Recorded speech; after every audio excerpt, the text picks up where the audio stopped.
Youssef Chahine, bonsoir. Vous êtes cinéaste égyptien. Alors le poids des traditions est-il toujours aussi lourd aujourd'hui dans le cinéma égyptien et arabe en général? Si je comprends par tradition, ça veut dire les traditions sociales. Qu'est-ce qu'elles font pour, sur comment elles influencent le cinéma. Je crois qu'on a brisé ça depuis assez longtemps. Je commence plutôt par la fin.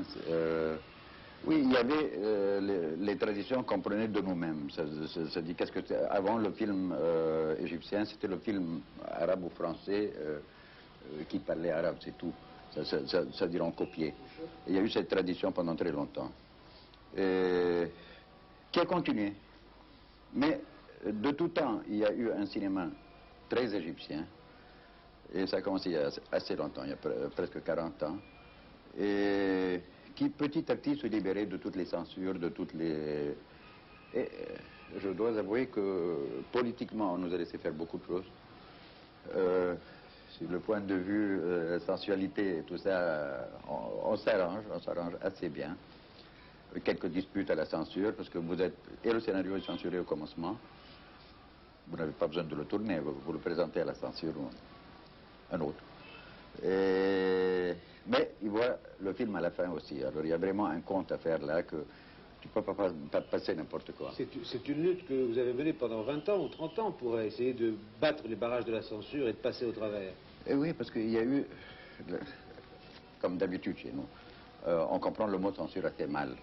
Censure, il y a des gens qui croient que c'est juste les scènes qui sont trop posées. La censure, c'est une censure politique. Avant tout. Oui. Et elle peut arriver même à interdire un film où il n'y a absolument rien de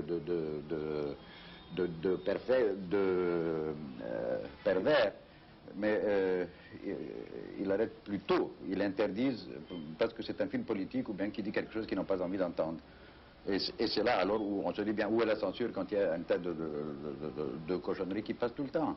Mais l'Égypte a toujours été l'un des premiers producteurs de films du monde. Est-ce qu'il traverse une crise aujourd'hui, comme c'est le cas en Europe, par exemple?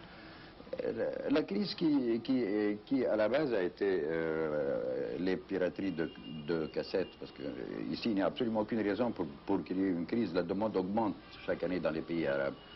Et nous sommes presque les seuls qui avons le monopole du film qui parle arabe. De tout, même des séries de télévision. Alors c'est une crise qui est assez artificielle. Ça c'est d'un côté. Il y a une autre crise quand les Arabes nous ont quittés, maintenant grâce à Dieu qui retourne.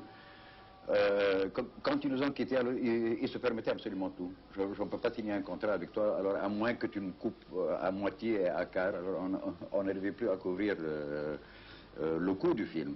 Maintenant qu'ils sont de nouveau dans notre charmant sein, j'espère qu'ils vont faire ça alors d'une façon légale et que finalement les contrats seront respectés. On n'aura pas besoin de passer à travers 40 courtiers, un qui va pousser l'autre, l'autre qui va parler à un gouvernement. Enfin, on a passé un très mauvais quart d'heure, mais je crois que ça va mieux maintenant. Ou ça ira mieux. Merci. Je vous propose tout de suite de voir un extrait du film L'épouse d'un homme important qui vient de